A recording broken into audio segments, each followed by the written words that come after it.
I mentioned in my Sabbath note yesterday a story that I'd referenced. Well, I believe it was the volleyball weekend when we had the sermon on the volleyball weekend. But to me, it was an interesting tie-in with, of course, Monday. We're all going to have our eyes peeled to the sky watching the eclipse. Now, I don't know how many of you are planning to go to the full eclipse zone. I've already heard a few who are.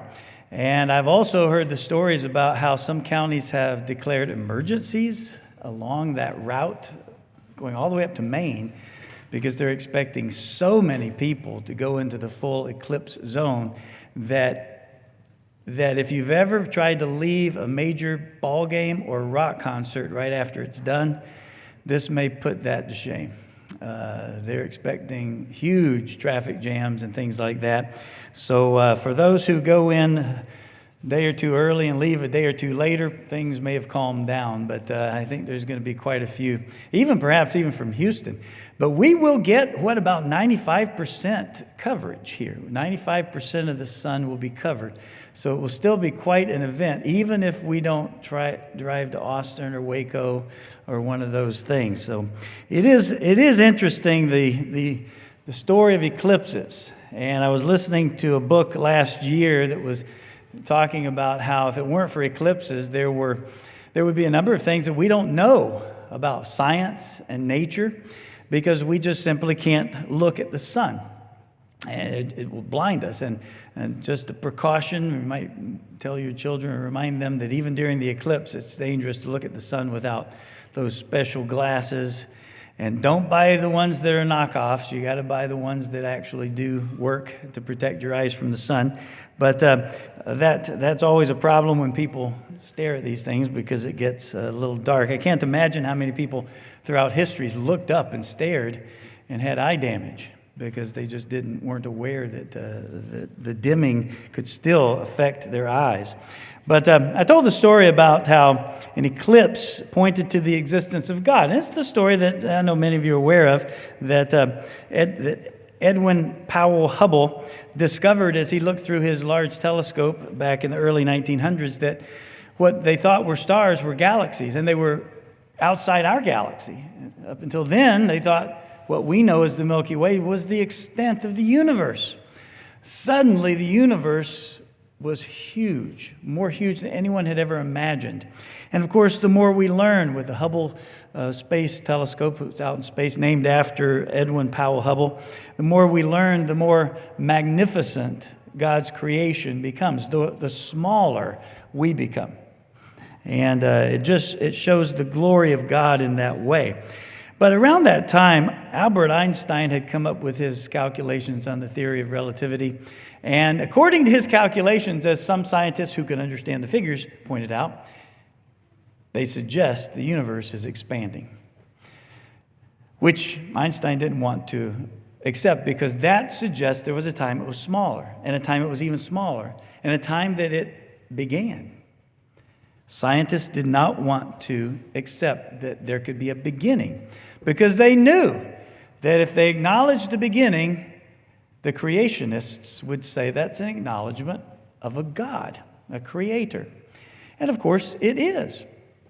But in the end, because this gentleman, Sir Arthur Eddington, because he traveled all the way to West Africa to witness an eclipse, because Einstein had predicted if you can witness a star that you know is in a certain place relative to the sun, if you can witness it during the eclipse and it seems to be in a different spot off to a substantial degree, then that's proof that the gravity of the sun is bending light. And that was part of his theory. So when Eddington went to West Africa, he was able to observe with his own eyes that a star was out of place from where it would normally be in the sky. Therefore, confirming that Einstein's figures were correct and gravity bends light. That would have never been known outside of observing it during an eclipse, because the sun's simply too bright to observe the star without it being covered by the moon. So in the end, it ended up being, as I mentioned in my Sabbath note, one of these amazing signposts that God gave. In this case, to the very elite, the minds that are far beyond mine that can understand Einstein's equations. They came to see that the universe was expanding, therefore it must have had a beginning, and that points to God. It's a signpost pointing to creation. Now, they tried to explain how there could be a beginning without God, which, of course, they're going to try to explain that, but it makes sense to all of us that God put in the universe clues that should point people to the fact there was a beginning, a creation, and a creator. And I mentioned Romans 1, verse 20, that talks about, since the creation of the world, the things that have been made, we can see the glory of God, and they are without excuse. There in Romans chapter 1, verse 20. So even in the most intellectual ways, there are signposts, there are clues that there is God. And I think God knew that certain things would happen the way they have, and there would be no excuse for those who don't want to believe in a God. Now, just the idea that we can have an eclipse is designed intentionally by God. An eclipse couldn't happen the way that we can measure things and see things and learn things if the moon and the sun were different sizes from what they are. Basically, the sun is 400 times larger than the moon, but the moon is 400 times closer to the earth than the sun. And so they appear to us to be the same size in the sky. And that's by design, I believe, because what that means is the moon can cover the sun, a solar eclipse that we're going to see on Monday. It can cover it up, and if the moon's in exactly the right spot and is the right distance from the earth, the moon wavers some because it's elliptical orbit. Sometimes some months it's further away and some it's closer. But when it's a little closer, it covers the entire sun. When it's a little further away, you can see the rim of the ring of the sun along the outside.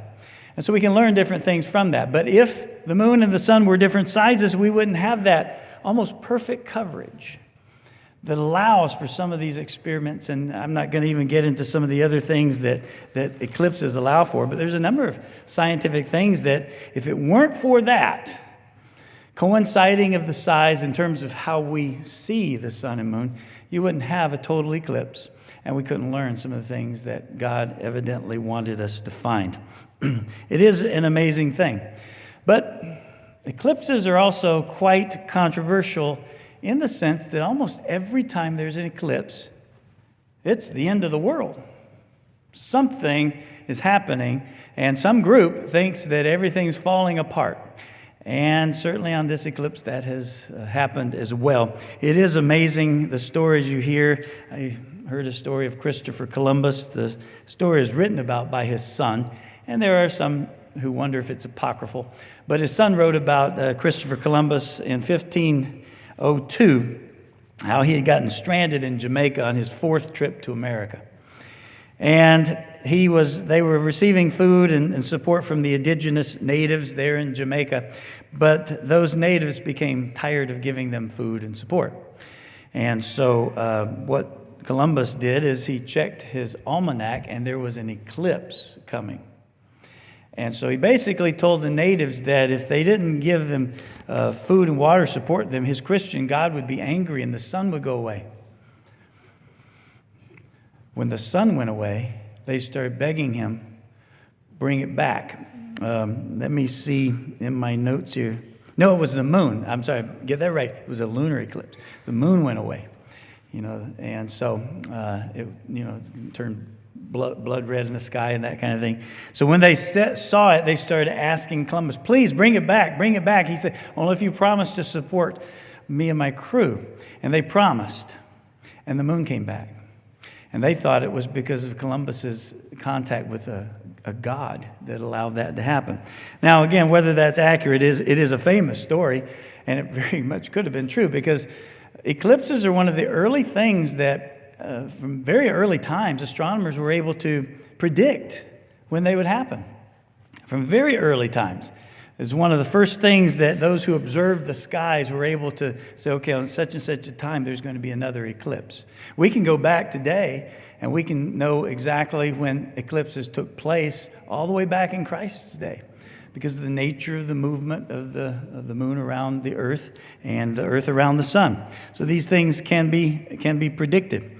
But as I said, there are always those who find the end of the world. I think one of the things that we can learn as we approach this eclipse is that, yes, there are heavenly signs mentioned in the Bible, but we have to be careful. Everything that happens in the heavens is not some sign from God. And we're going to talk at the end about the context of where those heavenly signs fit in prophecy. But I thought I'd mention to start with some of the things that go around. There's a study that came out that was in the news this week from studyfinds.org. And the article says that religious theorists surrounding the eclipse are part of a larger pattern of attempts to find meaning in astronomical events that go back thousands of years. People have always done it. Let's find some significance in this astronomical event. It says one of the most famous examples is from the ancient world back in 44 BCE. It's about 40 years before Christ was born. A comet appeared in the skies over Italy 4 months after the assassination of Julius Caesar. When they saw that comet and how bright it was and how long it appeared in the night sky, they circulated the idea that that was a sign that Julius Caesar had been accepted as a god in the Roman pantheon. So it was a sign, and it goes back. People have always seen these things as some kind of sign, some kind of significance. So the Roman Senate eventually, sometime after that, went ahead and acknowledged that he was part of the gods of Rome. Some of the examples, even in the last 30 years that this article talks about, is in December 2020. Speculation ran wild in some Christian circles that the planetary conjunction of Jupiter and Saturn signaled a return of the fabled Star of Bethlehem. They found significance in it. For at least 10 years, televangelist John Hagee, I'm not sure how to pronounce the last name, Hagee, has promoted theories linking blood moons as signs of the apocalypse approaching. Now, this has been done for hundreds of years, and we're not at the apocalypse yet. But almost every time there's a blood moon, somebody claims, well, Jesus must be about to return. I think that's dangerous because it makes people who believe these things wonder if Jesus is ever going to return. They grow weary and tired of these false predictions to the point that even as it mentions in the Bible, people just weary of it and give up the belief.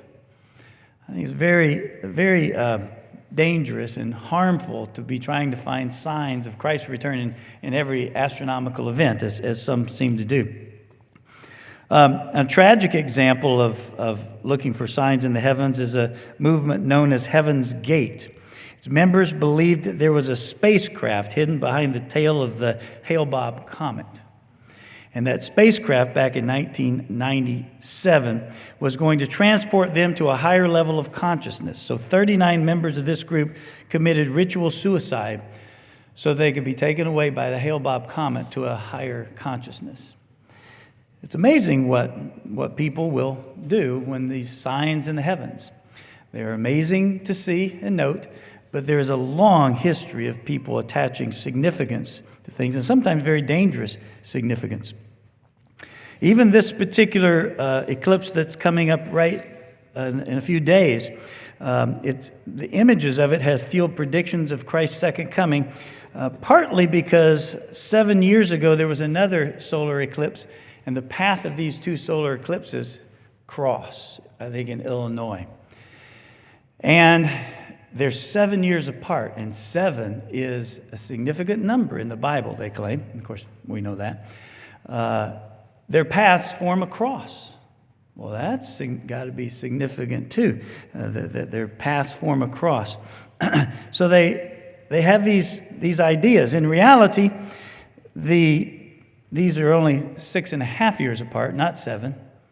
And so what? It forms a cross. I mean, does it really make any difference? what I've heard recently too, that, the path of the eclipse goes through so many biblical named towns. It's got to mean it's the end of the world. This article makes the point, and I think it's an important one.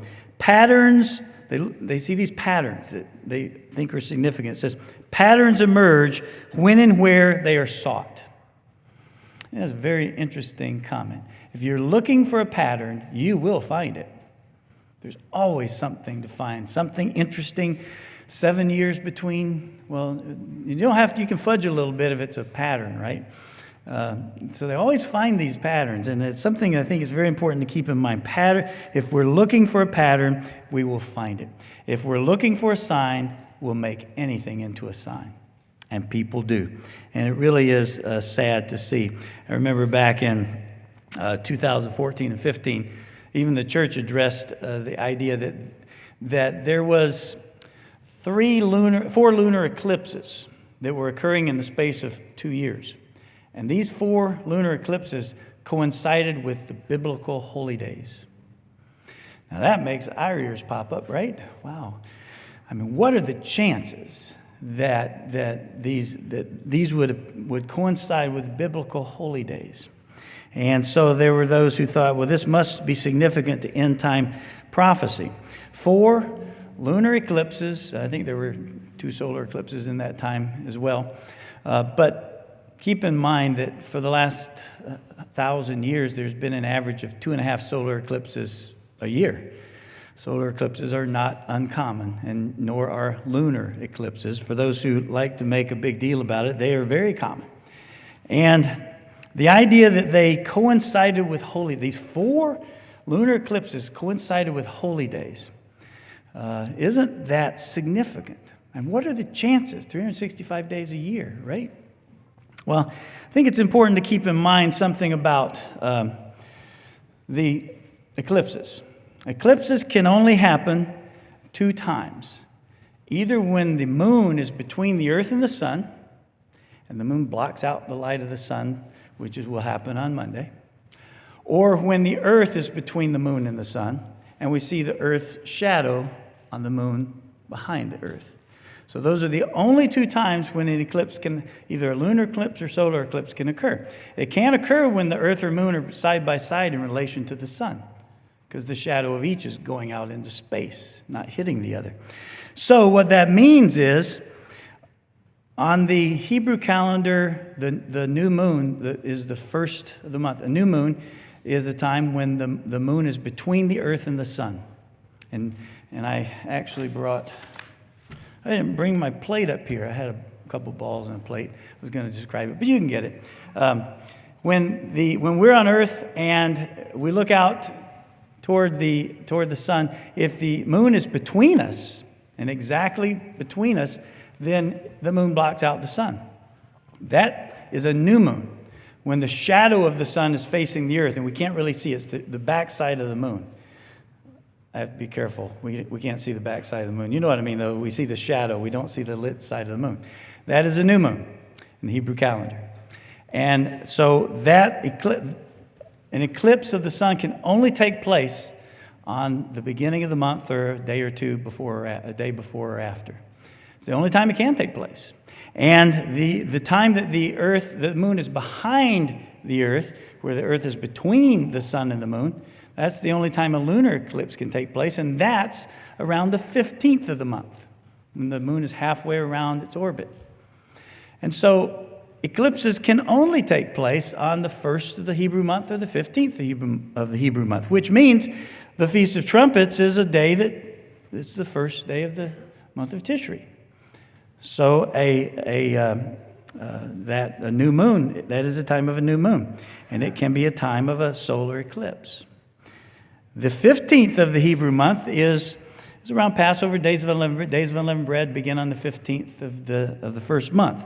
So that's the time of a full moon. And the earth can get in between the sun and the moon and create a lunar eclipse. That also happens on the first day of the Feast of Tabernacles. The 15th day of the 7th month is the Feast of Tabernacles. And so there can be a lunar eclipse on that day. So it is not significant And it's not odd that we would have eclipses on the holy days, because the eclipse can only take place on the first day of the Hebrew month or the 15th day, or, very close to that, a day before or after. So this idea that it's amazing really isn't. There are many holy days in which there will be some kind of eclipse that happens through time. So I think that it's important to keep in mind that eclipses are not uncommon, and the idea that they would fall on holy days is not really that significant. There have been times, a number of times in the last 1,000 years, where there have been those 4 holy days had eclipses. And some of them, there were significant things that happened around that time or the year after. Some of them, nothing significant really happened. And so it's obvious when we look at history that they're not always marking some huge significant event. Again, it's a way that people look for signs in the heavens and try to read too much into it. Very important that we keep in mind these things, because we can be tricked into thinking that something is such a rarity when it really isn't. It really isn't at all. Especially when we consider that some of the holy days are the only days in which eclipses can take place, just because of the nature of the Hebrew calendar. Now let's go to Matthew chapter 27, if you will, just to kind of shift subjects. The title of my sermon today, I have to turn my paper over to read it. The title of my sermon is God, the End Time, Passover, and Eclipses. And so you kind of get an idea that eclipses relate to all those things. As I mentioned early on, God created the concept that there can even be an eclipse. And those things in some ways point to the glory of God, and have, because of what we've learned from them. But let's talk about the Passover here. Matthew chapter 27, talking about the day that Jesus Christ was crucified, during the daylight portion of the 14th. Matthew 27, we'll pick up in verse 45, says, From the 6th hour until the 9th hour, there was darkness over all the land. And about the 9th hour, Jesus cried out with a loud voice, saying, Eli, Eli, lama sabachthani, that is, my God, why have you forsaken me? And at that time, he died. Now, the 6th hour is the 6th hour from sunrise. So, looking at around 6 a.m. as sunrise, the 6th hour would be around noon.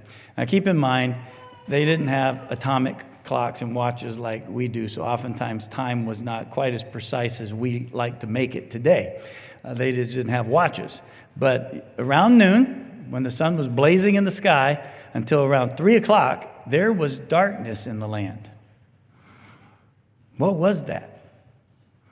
Many over the years have claimed it was an eclipse.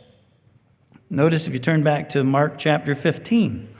Mark chapter 15 and verse 33.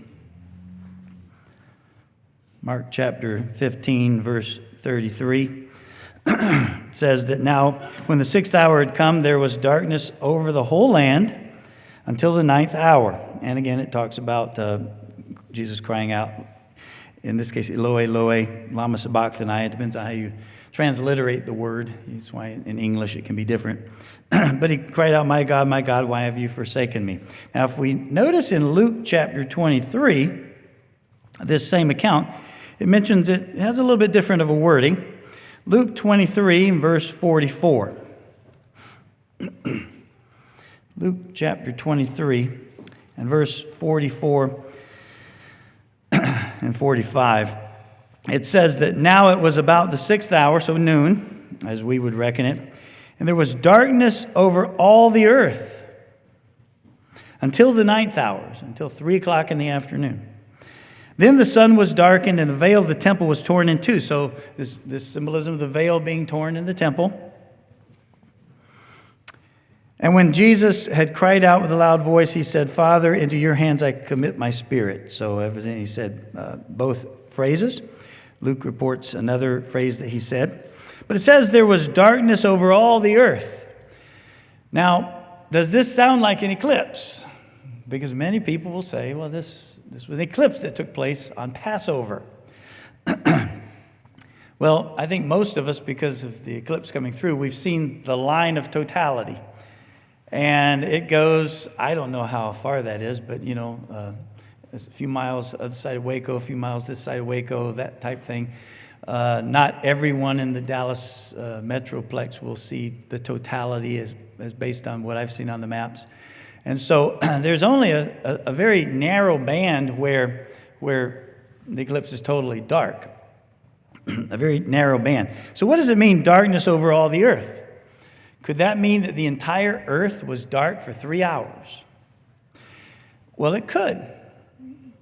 It could. And considering the nature of what was happening, Christ died for all of mankind ultimately. There have been theologians and commentators who have said that this probably was worldwide.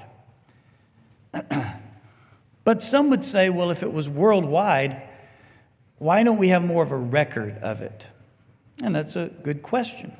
I've got a few answers to that I think is worth some consideration. Why? Well, typically in ancient times, there was very limited record keeping. While civilizations existed during this period, the Chinese civilization, the Mayans, the historical records might not have focused on documenting natural phenomena like darkness in the same way the Romans did. So they didn't always document things like that. There was also, each culture had a focus on certain events. And even in Roman records, it tends to detail accounts of unusual natural events like eclipses, but usually only when they coincide with major wars or political events. So they didn't just document the darkness because darkness happened. If it was something significant in Roman history, a major war that took place, and then there was an eclipse, they would tend to document that together. But looking back over history, there just simply wasn't the documentation of things like that. So we wouldn't expect it. We really wouldn't. So was it over the entire world? Well, or the entire earth. The word earth in Luke chapter 23, verse 44, it can be translated land. For example, the same word in Matthew 4, verse 15 is translated the land of Zebulun. So it's referring to a very specific place when that Greek word is used in that instance. In Matthew chapter 3, verse 5, it says, some fell on rocky ground. It can mean the ground. Some fell on rocky ground. So I don't think that you can dogmatically say that when he says there was darkness over all the earth, that word can be translated over all the land. It could have been just Judea. So I don't know. I can't say dogmatically whether it was just Judea or whether it was the entire earth. But there is some evidence that, some documented evidence that perhaps it was pretty well known at the time, which I think is significant when you think about it. There's a historian named Thallus who lived and wrote in 52 AD. So he probably was alive at the time of this eclipse. He may have been the one who witnessed it firsthand. Thallus wrote around 52 AD. And he mentions an eclipse at the time of Jesus' crucifixion. Now, we don't have all of his writings. We have bits and pieces that were quoted by other historians. And one historian that wrote about what Thallus wrote about, the Sextus Julius Africanus. He wrote in the 3rd century, so a few hundred years after Christ. He wrote an account of the crucifixion of Christ. And this is what he writes. He says, on the whole world there pressed a most fearful darkness, and the rocks were rent by an earthquake, this time at Christ's crucifixion, and many places in Judea and other districts were thrown down. This darkness, Thallus, he's referring back to evidently a record he had of that historian that lived during that time. Thallus, in the 3rd book of his history, calls, he says, as appears to me without reason, an eclipse of the sun. So in this case, Africanus is saying Thallus called it an eclipse, but Africanus goes on to say it couldn't have been an eclipse in his history because it lasted too long, 3 hours. Now that makes sense, doesn't it? Because even when we think about the eclipse that's going to happen here, even if you're in the very center of the area that gets totality of darkness, it lasts 4.5 minutes? Some have lasted longer, some less, but it's not 3 hours. And all the way back in the 3rd century, Sextus Julius Africanus argued that Thales is wrong. He's saying, well, it's just an eclipse. Thales was trying to minimize it. But it's interesting that he acknowledges there was darkness. Even though he was writing against Christianity, he acknowledges there was darkness. And that was a time that he would have lived to see it himself. But he according to Africanus, he blows it off as just an eclipse. So I think it's interesting that that there is record of this darkness. In this case, Thales refers to it, and he just calls it an eclipse that took place. Tertullian, he wrote in his work Apologeticus in A.D. 197. So this was about 100 years after John. He wrote that he referenced the crucifixion and darkness and claimed that an independent account of this darkness was held in the Roman archives.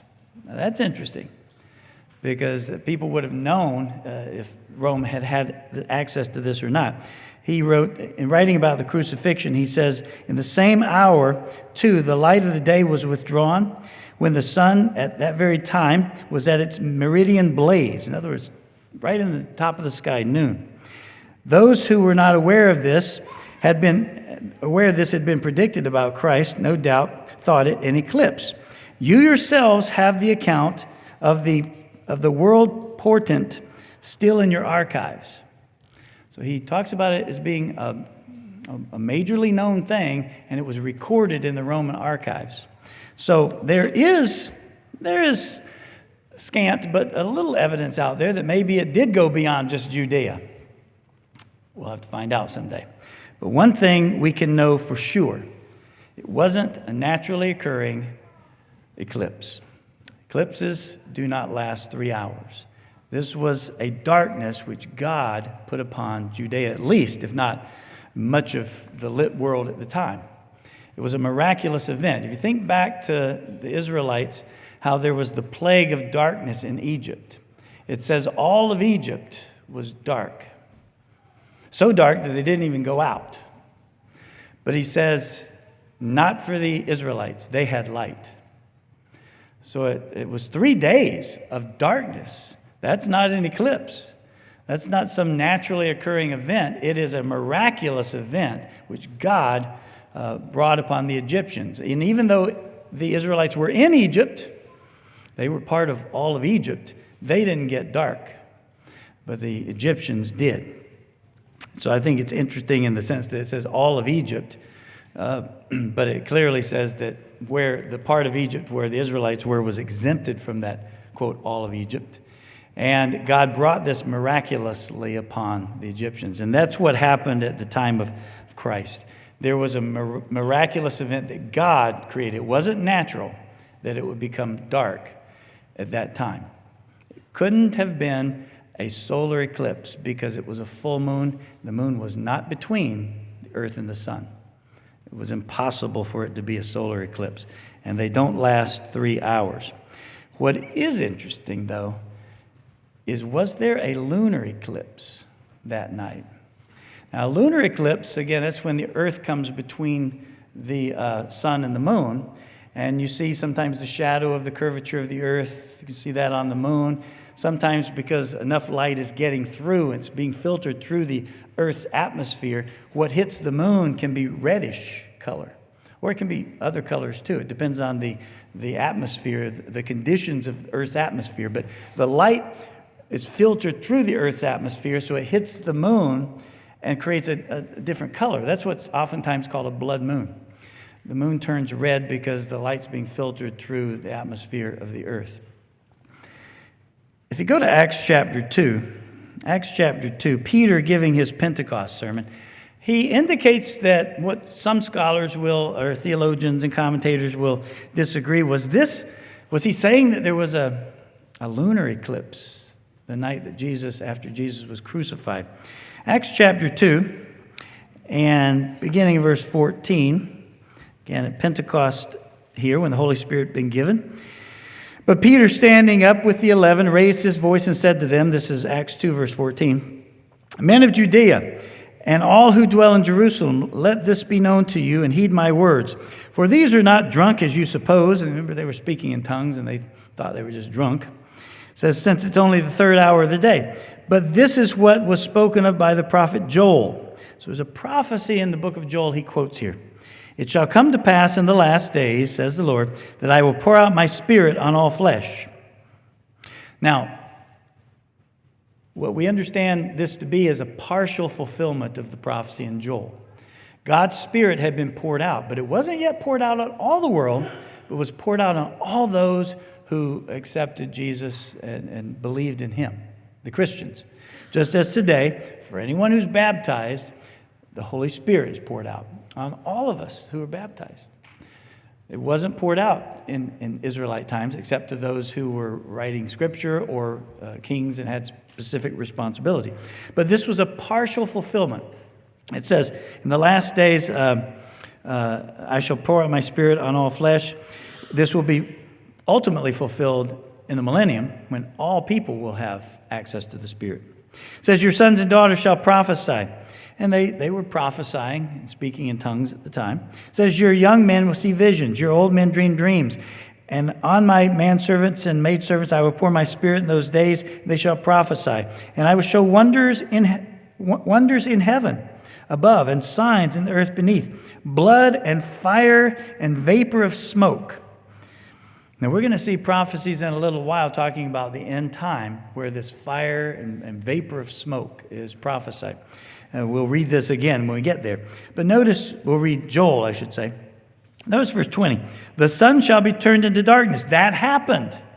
We have documented evidence from the Gospels, Matthew, Mark, and Luke, that the sun was turned to darkness. And it says, "and the moon into blood." That is a lunar eclipse. That is what happens when the earth comes between the sun and the moon. A blood moon. It says, "Before the coming of the great and awesome day of the Lord, it shall come to pass, whoever calls on the name of the Lord shall be saved." Now, Peter's point was, this is a special time when God is beginning to pour his Spirit out. It would start with his church. Ultimately, this prophecy will be fulfilled in the millennium and ultimately all the world, the great white throne of judgment. But this is a partial fulfillment. The question is, when he quotes Joel, where it says, "and the moon into blood," did that happen? Did that happen on Passover, 31 AD? Well, it's interesting that according to NASA records, there was a lunar eclipse on the night of April 25th, 31 AD, which corresponds with, according to the calendars the Hebrew calendars we keep it, Passover night. According to the calendar the Hebrew calendar as we keep it, that would Passover. Now, some people would have Passover on a different day because they did not consider that 31 AD was an intercalary year. I'm not going to go into detail, but there are certain years in the 19-year cycle where a month is added to the Hebrew calendar. But if we calculate it the way we have traditionally, of the Hebrew calendar, that was the night of Passover after Jesus died. According to NASA records of looking back, and they can figure out, these calculations, there would have been a blood moon at 9:30 the night after Jesus was put into the tomb. A lunar eclipse. Remember, there couldn't be a solar eclipse because the moon wasn't between the earth and the sun. But on the 15th, the earth is between the sun and the moon. That would have been a time a lunar eclipse took place. And according to NASA, on the night that we believe Jesus was crucified, it's there. Interesting fact looking back in history. It's one of the ways that you're not going to convince a skeptic, but it's one of the ways that we can look at 31 AD as being the year. It coincides exactly with the calendar as we understand it. And an eclipse took place that night. So it's possible that Joel's prophecy wasn't just referring to end time, but also may have been fulfilled the night of Christ's sacrifice, that Passover evening. Just an interesting thing. It has nothing to do with doctrine or doesn't change beliefs one way or another, depending on whether it did or didn't. but it's an interesting thing when we consider that NASA has that record. It would have been a 35% eclipse of the moon, which would have likely turned it nice and red on that night. So eclipses, it's interesting to consider some of these darknesses and the fact that there might have been a lunar eclipse on the night that Jesus was crucified. It's also interesting, I won't go into detail here, but Josephus mentions an eclipse that took place just preceding around Herod's death, when Herod died in 4 BC. And that has been also used because we know that it was around that time that Jesus was born. So because of Josephus records that eclipse that took place, and we know when it happened, we know that it's just further evidence that Jesus was born in 4 BC. And you may wonder, how can Jesus be born 4 years before, well, why would it be 4 BC? As I always learned early, before Christ. 4 years before Christ he was born. But that was because of a miscalculation of someone who calculated time much later, and he calculated Christ's birth 4 years off. And so that's why we acknowledge, and most people acknowledge, Christ was born 4 BC, and partly because of this eclipse that Josephus records. So I won't get into all that, but it is interesting how it ties into dating when Christ was born as well, and the eclipse does. But what about eclipses and end-time prophecies? What about that? We've already talked about how some people have looked at various eclipses and said the end time is here. Christ's return is imminent because of this eclipse or this combination of eclipses. Let's go back to Joel, and we'll read the prophecy that Peter was reading directly from Joel. We hit a few of these prophecies and putting them together, I think it'll give us a good idea of what to expect when it comes to eclipses. What is an eclipse? What's not an eclipse? What is the significance as we get into the end time? Joel chapter 2, and beginning in verse 29. And also on my maidservants and my menservants and maidservants I will pour out my spirit in those days, and I will show wonders in the heavens and in the earth. Notice it doesn't just say in the heavens, but in the earth. Blood and fire and pillars of smoke. The sun will be turned to darkness and the moon to blood before the great and awesome day of the Lord. Notice, the sun is dimmed, the moon is dimmed before the day of the Lord. Now we understand the day of the Lord to be the last year before Christ comes back, already into the tribulation. Tribulation has been going on for about 2.5 years already. And then the day of the Lord begins. Now, notice it says blood, fire, and pillars of smoke. When you've got major atmospheric disturbance, it blocks out the sun, it dims the sun, it dims the moon, even dims the stars. And if there's going to be fire and pillars of smoke, to the degree that it's mentioned, it would make sense that this could be a dimming that takes place without an eclipse. Now, I'm not suggesting there cannot be an eclipse, but I think when we read through these prophecies, it becomes clear that there could be other reasons for the dimming. If you notice in verse 10, speaking of this same time, it says, the earth quakes before them, the heavens tremble, the sun and moon grow dark, and the stars diminish their brightness. Now, this is not just the sun and the moon. That's what happens in an eclipse, but it's the stars diminish their brightness. This is something that evidently is taking place in the atmosphere, not an eclipse. So in that sense, we don't need to be always watching for an eclipse as a fulfillment of end-time prophecy, because some of these prophecies clearly refer to something that's happening to keep the sun and moon and the light of the stars from reaching us. The prophet Isaiah, I won't turn there, but Isaiah 13, verse 10, speaking of the same event, it says, the stars of heaven and their constellations will not give their light. The sun will be darkened, it's going forth, and the moon will not cause its light to shine. So the sun and the moon are darkened, but also the constellations and the stars. So this is not an eclipse that's being talked about here. This is something that's happening because of whatever. But based on what we see in the writings, evidently it's pollution and all the stuff that will be in the atmosphere because of everything that's happening, the calamity that's happening on earth. Jesus Christ says in Matthew chapter 24, talks about the tribulation. Matthew 24, verse 29. You know, we've already read these prophecies, Isaiah and Joel, and we know that there cannot be an eclipse of the sun and moon at the same time because they have to be at least 15 days apart. It just doesn't happen at the same time. Can't have both. God can bring miraculous darkness, or there can be things that are physically happening on earth that causes the darkness. Matthew 24, verse 29, it says, immediately after the tribulation of those days, the sun will be darkened, the moon will not give its light, and the stars will fall from heaven. And the powers of the heavens will be shaken. Then the sign of the Son of Man will appear in heaven. Then all the tribes of the earth will mourn, and as they see the Son of Man coming on the clouds of heaven with power and glory.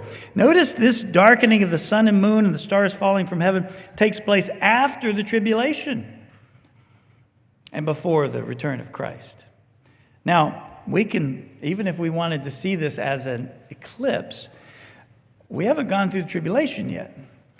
The prophesied darkening of the sun and moon takes place after the tribulation, according to these prophecies. So for some who are looking for a heavenly sign to mark the beginning of end-time events, this indicates this is well into them. We also have in Revelation chapter 6 and verse, I think I've got 12 here. Yes, 12. Revelation 6, verse 12. It says, I looked when he opened the sixth seal. Now, this is the sixth seal. The fifth seal is the tribulation, the martyrdom of the saints. That's when all that takes place. So we're well into the tribulation by this time. It says, the sixth seal, behold, there was a great earthquake, and the sun became black as sackcloth of hair. So it's really blocked out, the sun, at this point. And the moon became like blood, and the stars of heaven fell to the earth. What might John have been seeing that looked like stars falling to the earth? Meteors? A small comet of some kind. It doesn't take a meteor would have to be kind of small, but still a small thing falling into the earth would create a great disturbance in the atmosphere. If it was too big, it could destroy all life on earth, and we know that that's not what God has in store for that time. But certainly he seems to see stars falling from heaven. That would create quite a significant atmospheric disturbance. So whether some of this darkening is miraculous by Christ, we know that by the time we get here, there's plenty of dirt and junk in the atmosphere, smoke, and everything else to block out the light of the sun. It says, as fig trees drop like late figs when it's shaken by a mighty wind. That's what it's going to look like, stars falling from heaven. So there's going to be quite the disturbances. Again, this is after the tribulation. It says, then the sky receded as a scroll as it is rolled up, and every mountain and island was moved out of its place. So there is darkness, but there's no evidence this is a particular eclipse. This darkness is partly, perhaps early on, God's miraculous, something happening where God interferes with the light, or simply, certainly later on, atmospheric conditions doesn't allow it to go through because of the calamity that's happening on earth.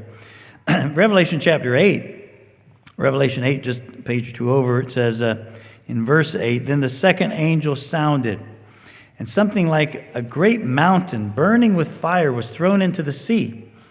What sounds like a great mountain burning with fire? Sounds to me like a comet of some type, a small comet. It says that a third of the sea became blood, and a third of the living creatures in the sea died, and a third of the ships were destroyed. And a third angel sounded, and a great star fell from heaven, burning like a torch. Again, This seems to indicate stars falling from, not literal stars, but what looked to be, from John's perspective, stars falling from heaven. Things falling from the heavens that shouldn't be falling. But burning like a torch in the third of the rivers and the springs of water. And the name of the star was Wormwood. A third of the waters became wormwood, and many men died from the water because it was made bitter. So we have these prophecies of stars falling. We have these prophecies of the dimming of the sun and the moon and the stars. And many will misinterpret this as being an eclipse that portends the beginning of the end. But these prophecies show that this darkening takes place after the end has already begun, into the tribulation. And so I think it's a mistake for us to put too much into the idea of a simple eclipse. Just like the darkness that happened at the time that Christ was crucified, this kind of darkness is not a simple eclipse. It's something that really takes away the light of the moon and the sun and the stars for a great period of time. And so as we hear all these predictions, I think when we put all the scriptures into context, we can see that darkness was something God used. Eclipses has been significant. Perhaps there was an eclipse the evening after Christ died. According to records, evidently that took place. But we have to have a certain balance. We have to read the Bible for what it says. Most of the prophesied darknesses of the moon and sun are not eclipses at all, but it's things that take place as a result of the end time that's already begun. So I think we can approach the speculation with a certain balance, knowing when we understand the prophecies for what they actually say. Eclipses were created by God. They, in many ways, point us to facts that we can see the glory of God in His creation. They did historically. Eclipses also point to the end time. There are things that take place, darkness at least, that many will say are eclipses, but it goes much beyond that. Darkness that is much beyond an eclipse. We will see darkness that takes place at the time of the end as well. And Passover, again, we mentioned the eclipse, the darkness that took place. It wasn't an eclipse, but the darkness of the sun that took place at Christ's crucifixion and the possible blood moon or lunar eclipse that took place that night. I give this sermon, brethren, because eclipses and darknesses mentioned in prophecy is a big topic that many will be thinking about as we approach, as we witness the eclipse that's coming on Monday. But as we review this, I hope it gives us a better sense of some of the darkness that has taken place, whether it was an eclipse or not, and the significance of that, and even the significance that God has created in allowing for there to be eclipses in His creation to begin with.